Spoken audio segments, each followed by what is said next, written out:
on Sunday with good energy. Just like I expect. It's a relentless group. I expect them to come back the way they did. They came back with good attitudes. We all know what's in front of us. Michigan's a really good football team. They're top five in rush offense, and then top five in every category on defense.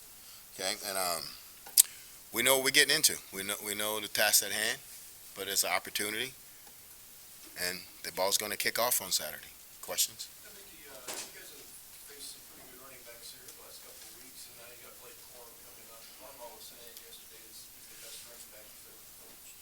I guess kind of what's your take on him from what you've seen?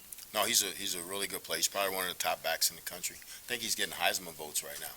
But if you watch the film, he runs low to the ground. He runs with violence, and then he has a really good burst. So when he sees it, and he busts through the hole. But he's a really good football player. Mickey, did Casey Thompson practice today? What's his availability? No, we held Casey today. Just trying to still be day by day with him, but we held him today. No reps today. Mickey, how do you kind of get the team to not look at this as much as a big challenge, but as a big opportunity? I'm sure you don't do much, but how do you kind of get that mindset? We talked to him about having a lot of pride, about not being broken, and to continue to fight, and that we start something and we're going to finish it. And along the way, it's going to be some adversity, but we got to bow our neck and we got to play football. It's the only way you can approach it right now. But like I said, it's a good group of kids. They're not going to quit.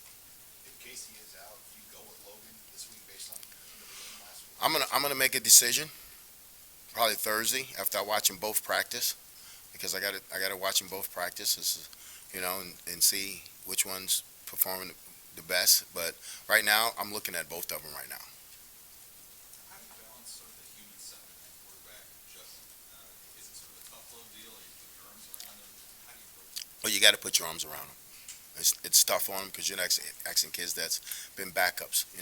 Logan's probably had more success being a backup that he did it last year. Trevor did a little bit at Florida State, but you got to put your arms around them and give them some support and show that you believe in them, because they had a tough situation. With Miles' situation, who do you then turn to after him in terms of safety? Well, we have Phelan back there. We can get Singleton back there. And a Miles situation, Miles, he made a mistake. He made a bad mistake, and we don't condone that. We always talk about protect the football team, and he didn't. And he will be suspended this week, and we'll reevaluate him after this week. But it's something that you can't do. I mean, that's not smart. And we always say protect the team. And I'm very disappointed in Miles. And Miles is he's gonna make this right. He's gonna do he's gonna do some things to get back in good grace with this football team. But we're not gonna condone that. That's bad. That's a bad situation. He understands. He's a good kid. He made a mistake, but we can't make mistakes like that. With the quarterback evaluations, how do you balance like what you're seeing in practice with what you've seen on the field so far? Well, who's making the throws? Who's getting us in the correct run plays? And they're competing right now. And we'll look at each practice and say, okay, he performed really good this day. He performed really good this day. And on Thursday, we have to make a decision. So we'll just look at their reps. How is Logan practice? You mentioned after the game, like maybe he wasn't as consistent practicing. Has he been more of a gamer than he's been in practices, or how would you describe it? You're right. I think Logan's more of a gamer, but he's got to practice better. And he understands that. And Logan is really going to attack this week, trying to be a better practice player. That's his goal this week. Mickey, would you rule out Casey at this point? Right now, just looking at him today, I probably will rule out Casey. If he don't go by tomorrow. If he doesn't go by tomorrow, I'm gonna have to rule him out. I mean, I look at these kids as my sons, so I'm not gonna put them out there if they can't go. And with Casey, like I said, Casey's gonna say he's feeling better, but I gotta be smart with Casey and not put him out there if he can't perform at a high level. Is the issue gripping the ball with him? I think he's more gripping the ball right now. Still got a little nerve damage in his pinky. How do you get these guys to believe that they can compete? I mean, not only compete, but pull off upside. I mean, you guys are like almost 30-point line. Yes. Yeah. How do you get these guys to believe? Well, you continue to motivate them and talk to them about their good plays and talk to them about playing 60 minutes. We didn't play 60 minutes this past game, and talk to them that we gotta compliment each the offense and defense and special teams. We got to work together, and that we're going to do a better job as a coaching staff of working together this week, trying to get them to be successful. And then after a couple weeks or a game and a half of seeing both Purdy and Smothers, do you as a staff still look at it as a situation where one of the guys is stronger at leading your run game and the other one is stronger leading you throw the ball, or is that more meshed together? Well, we're trying to mesh that together right now. You know, we think Purdy's, the better thrower, but Logan, he can make throws also, and we think Logan's the better runner. It happens like that. Each quarterback's going to have different strengths and weaknesses.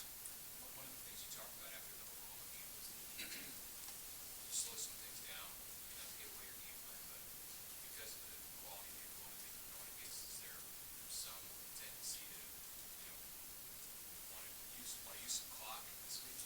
I think if you've been in this league and you understand what you're looking at as a coach, you understand that you got to slow it down because everybody else is slowing it down.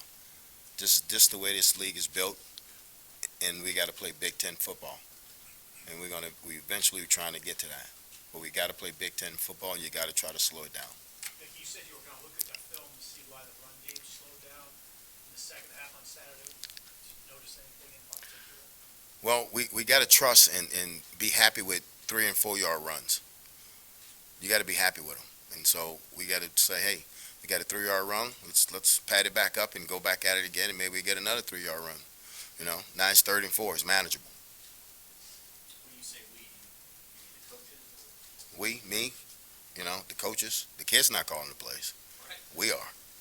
So is that a conversation you have with Absolutely. We had that conversation. How'd it go? That's between me and Whipple.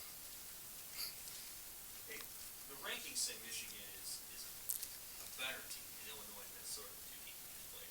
What does the film say about why they might be a little bit better than those teams, or are they comparable to Illinois? Well, they're a very talented football team. You see talent across the board. You see talent when they put their twos out there. It's a very talented 85 scholarship group. And I think they're probably the best team that we're going to face this year for as talent-wise. But they're well coached. Harbaugh does a really good job. They're well coached. They're a tough team. They do a lot in the run game. They do a lot on defense. And they got a high football IQ football team, and they're an older football team. So you're dealing with a really good, solid football team this week. Is there anything horrible from last year's game? When Nebraska came really close to beating a really good team last year. Well, I usually watch the last game that they play last year. I usually watch it on Thursday, so I didn't watch the game last year.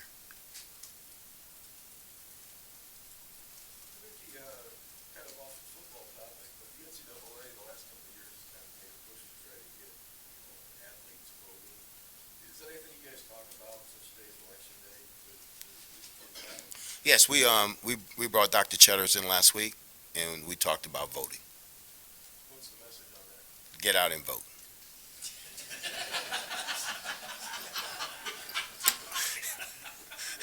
Get out and vote. You can't make them, but you tell them get out and vote. So they're kids. They're kids. They think everything's going to be normal the rest of their life. They're having fun. Anything else you want to? What's your running back situation look like after Anthony? Will you get Gabe back this week? Yeah, Gabe practiced today. Gabe looked good today. We worked him out yesterday. Just the trainers just running through some things, and he looked really good today. But he's a turf toe, and I had turf toe before, and that's a tricky injury. That they can come in, it can go. But he practiced today. How important is communication, especially losing Miles in the back end? You did a lot of that. I have everybody up at that level to make sure that the calls are right. Well, Buford's capable of getting it done, lining everybody up. And Luke's out there. Luke, screaming. You have a lot of hand signals that we can communicate. We lose a lot with Miles. But Buford can handle that situation. It's a larger picture question. But Okay. as it relates to the safety position, there's a lot of guys on the team, but a lot of them, you're again in a position to play as a walk-on. Mhm.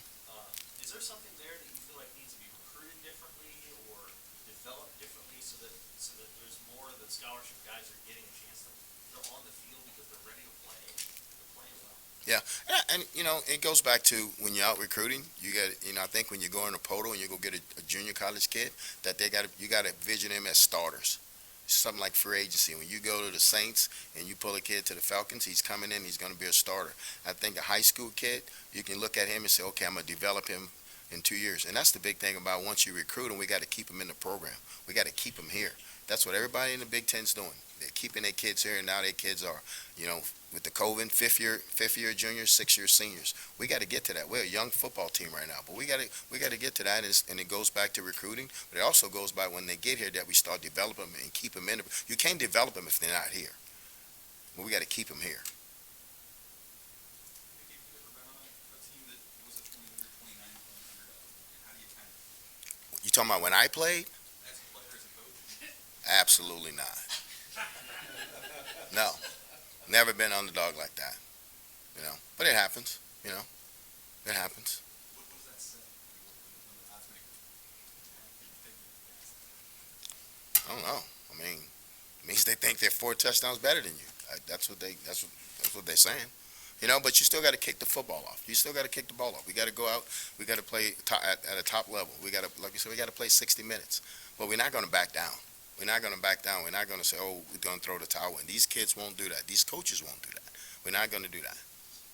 Is there something that, I know Caleb said after the game he wishes the defense had put together 4 quarters, but is there something to be taken from that game against Minnesota, kind of how the first 2.5, 3 quarters went, or 2 quarters? Yeah, and Caleb speaks his mind, and he wanted to make sure we play 60 minutes as a defense. The defense played lights out, but we can help the defense also, but we got to continue to try to play 60 minutes of football on all 3 phases. Ricky, what's your point of view on Harbaugh?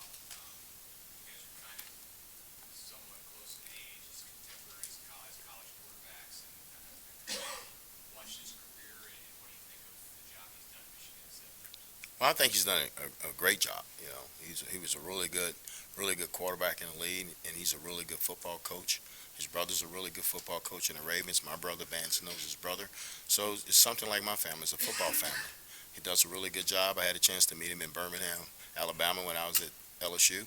He was a great guy to talk to. But he's got a really strong football team, and it's because he's a really good football coach, and he's real organized, and he preaches toughness. And they're tough. You can watch it on film. They're a tough football team. You see the way he built it at Stanford with the Niners here, some similarities that seem to be just physical play, running the ball, stopping the run. Are those, what's your perspective on that? Well, I think that's the way you have to build your football team in this conference. I think you got to be able to run the football. You got to be able to stop the run, but it's still got to be physicality. And I think he's done a really good job of doing that. He started at Stanford, like you say, went to the 49ers, then he went to Michigan. So he has a really good philosophy of what he wants to do, and he's been successful with it.